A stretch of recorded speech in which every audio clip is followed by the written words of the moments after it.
Chris Lee and Blayne Gilmer of Southeastern 14 here previewing Georgia's trip to Kentucky. The Bulldogs #1 in the college football playoff rankings and should remain there after a pretty resounding win in Starkville, Kentucky. Kentucky.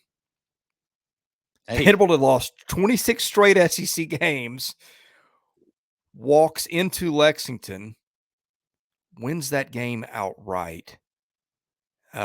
Kentucky fans not very happy with their offensive coordinator. I cannot say I blame them. Two teams going in very, very opposite directions for this one. But Blayne, you mentioned something off podcast. It's going to be cold and maybe just a little windy, and I don't know how often Georgia plays in close to freezing weather, and I don't know if that's going to matter, but we're just going to point that out right away. Yeah, I mean, it is going to be a high of 37 degrees is what weather.com's telling us, with maybe some wind gusts up to 11, 12 miles an hour. So I could see that holding down the overall score a little bit, maybe make some havoc in the kicking game a little bit too, that because those are points too. Kickers are people too, and those points are points too, Chris, so that's how it goes with that. But it's going to be interesting. I think the line that we saw on here was somewhere between, depending on what book you're looking at, 22 and a half.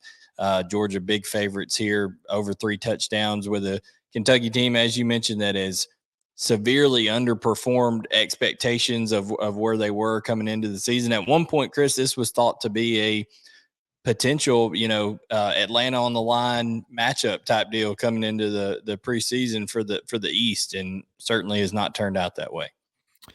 No, it has not, and be very interested to see what Kentucky has to play for after an embarrassing loss to Vanderbilt last week. Okay, when Georgia's got the ball, the Cats give up 20 points a game, Georgia averaging 40.6. Kentucky has lost 8 fumbles. Georgia's lost 8 fumbles. Kentucky's recovered 5. The Bulldogs have thrown 5 picks. Kentucky's got 7. Georgia's only given up 7 sacks all year. Kentucky's only got 15. And if you take sacks out of it, Georgia averaging 5.7 per rush play. Kentucky giving up 4.7 per rush play. Georgia averaging 8.4 yards a pass. Kentucky giving up just 5.9. I think the perception is Georgia's a running team. Georgia's actually attempting 37 pass plays to 34 rush plays. But after kind of what Vanderbilt did to Georgia on the ground with a mobile quarterback too, and Stetson Bennett can run a little bit, I don't know what Georgia's tolerance is going to be to have Stetson Bennett attempt a lot of rushing plays, given he's so important to that team. But it'd be interesting to see Georgia's offensive strategy against Kentucky in this one. Yeah, defenses has not been obviously Kentucky's issue. They even other than the Tennessee game where they had some matchup things that kind of got taken advantage of. Mark Stoops, it's his calling card. He's a defensive guy at heart, much akin to Kirby Smart and what he likes to do at Georgia, and almost oddly enough, Chris, a lot of people kind of view Kentucky, their progression kind of is like Georgia light, like going about trying to make the offense more explosive and things like that, playing really good defense. So it is kind of interesting concept there. But when it comes to it this year, I think that the offense of Georgia has just very, very much so exceeded even what maybe the most ardent Georgia fan would have thought coming into it. There were still people, even after winning a national championship, Chris, people that were second guessing, Stetson Bennett, saying, is he the right guy? Should they go to a different quarterback? I think he has totally acquitted himself of any of that second guessing. He's on the precipice of 3,000 yards for the year. It'd be the first time a Georgia quarterback has done that in a long time. He should accomplish that in this game. So, I think the offense has been efficient for Georgia, and they're going to have to, be the same, stay balanced. But it's finding those matchups, much like Tennessee did against Kentucky, that'll be key. But Georgia has to go about it a different way. Can they get A.D. Mitchell back in this game, Georgia, is the question. He's been out. He remained out against Mississippi State, an explosive wide receiver. And right now, Chris, Georgia's kind of having their way offensively. They're second or seventh in the country right now, seventh in the country in scoring at 40.6 points per game. Can you imagine adding a explosive wide receiver to those tight ends? So I think it's all about what you said about motivation with Kentucky. You know, can Mark Stoops get that crew to come out and play tough against a game that they know, you know, this is the number one team in the country. Will Levis has been banged up all year. You know, it's going to be interesting, but I think really the main matchup here is the depth and of Georgia's offense versus Kentucky's defensive line. They're good up front, Kentucky's defensive line, but there's just not as much depth as they've had maybe there in the past. So I think Georgia will end up leaning on them as time goes on throughout the game here. Okay, before we talk about Will Levis and that other side of the matchups, Stakes is our presenting sponsor.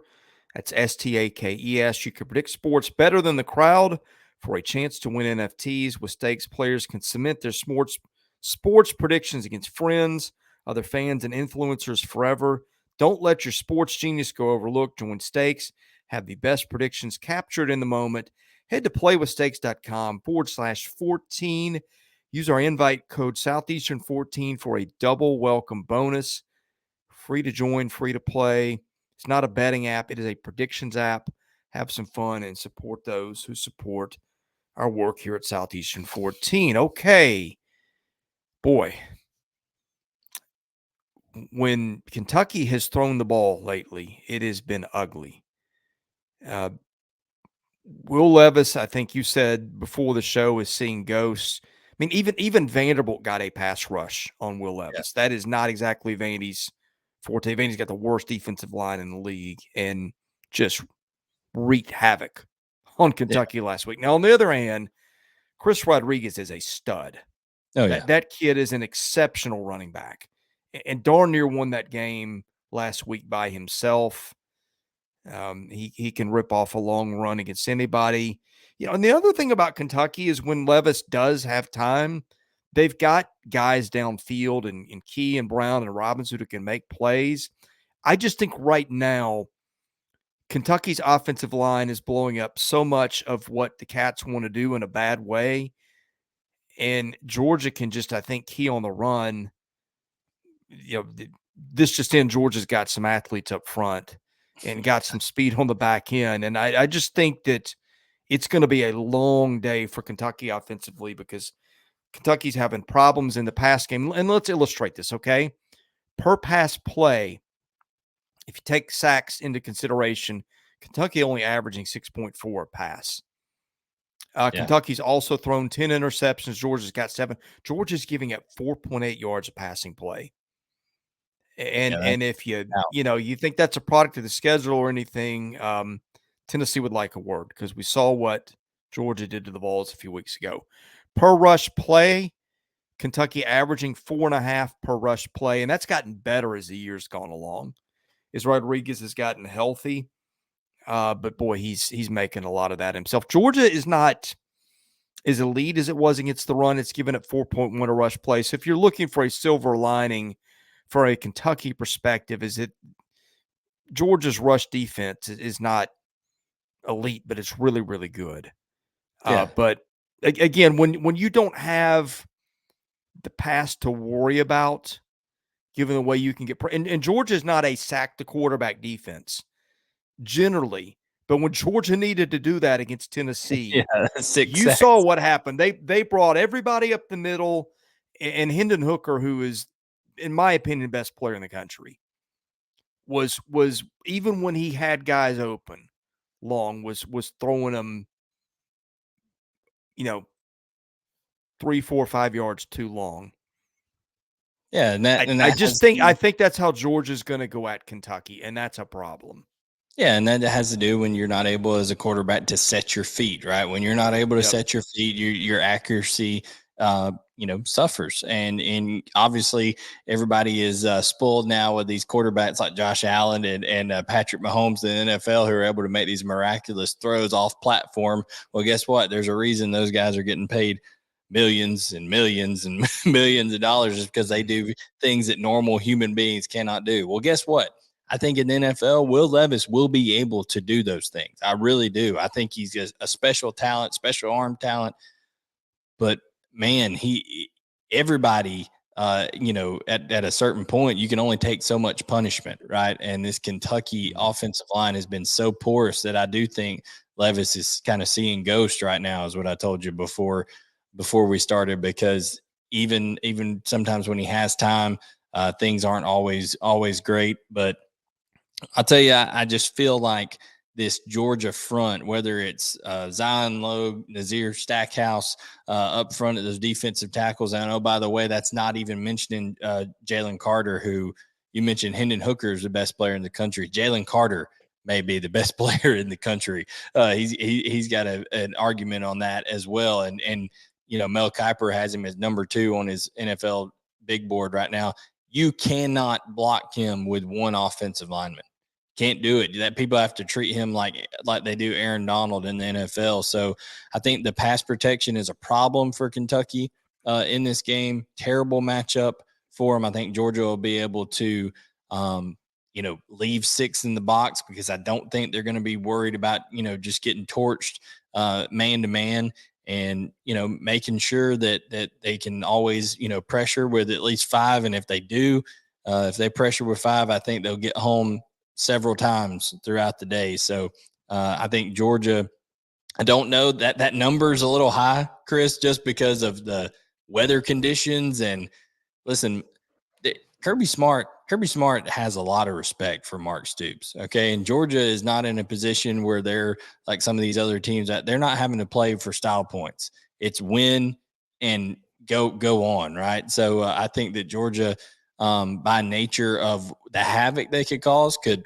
definitely get some short field positions, ended up adding some points offensively. But I think this is going to be more of Georgia takes control and ends up, grinding it out at the end, bleeding the clock on a lot of things. But this Georgia defense, I think, will play another complete game against a Kentucky team that I don't think has the recipe that you need to hurt this Georgia defense, which is being able to, challenge them vertically, and also run the ball effectively enough to keep them honest. And even though Chris Rodriguez is tremendous, I just don't think the Kentucky offensive line has enough to combat the Georgia defensive front.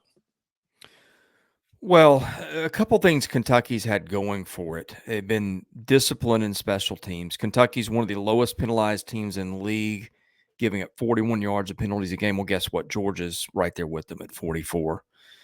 Kentucky's special teams has been one of the higher rated units in the country. A lot of that's Barry and Brown breaking returns.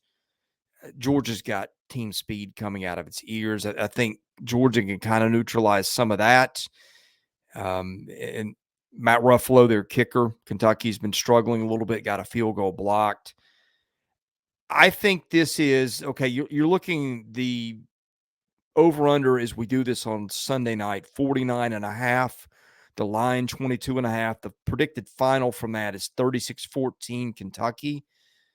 No, Georgia, 36-14. I mean, Georgia, excuse me. Yeah, I figured people will figure that out. If not, then anyway, then God help you. The over-under based on what these teams have been doing is closer to 48. I feel like you add in the weather, it's probably going to be a slower pace game. I mean, if Georgia won this like 30-0, it wouldn't shock me. You're saying no points. Shut out. Well, I mean, Kentucky's. I wouldn't bet the house on a 0, but the way they looked last weekend with what Georgia can do, and what I saw Georgia do to Tennessee, it's not. I don't think it's going to be a shutout, but I mean, 30-7, something like that, might be a little more. I don't know that Kentucky's going to get to 14 on this defense, and I don't know that Georgia really needs to get to 36. Yeah, I will say one thing is I have tremendous respect for Mark Stoops and that staff and that program of what they've been able to build, the culture that they have there. I have to think that after an embarrassment like they had this past week, that they'll they'll get their full attention, full effort going forward this week. So they may come out hot, playing well early. It is at home for them. Kirby Smart says it every week. He says playing on the road in the SEC, no matter what, is never an easy task. So we'll see, but it'll be interesting to see if the Kentucky fans have totally turned the page towards basketball now, and what the environment is over there. They play my Zags on November 20th. Chris, Kentucky basketball plays Gonzaga November 20th, but we won't digress into that right now. But I think, that Georgia, even though I think that number's big, I think Georgia does cover because I think they're just more talented and have a lot more obviously on the line right now. And I think Kirby Smart even said in his press conference after the Mississippi State game, he feels like his team's ascending right now.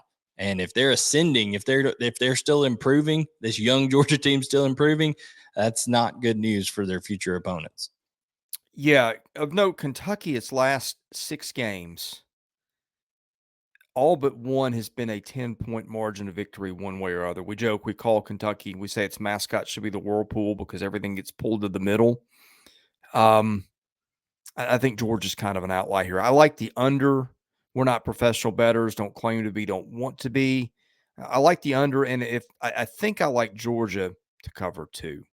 So I think we're in agreement on this one. Okay, we preview every single SEC game of the season. Best way to get that, hit that subscribe button. He's Blayne Gilmer. I'm Chris Lee of Southeastern 14, presented by Stakes. Thanks for watching.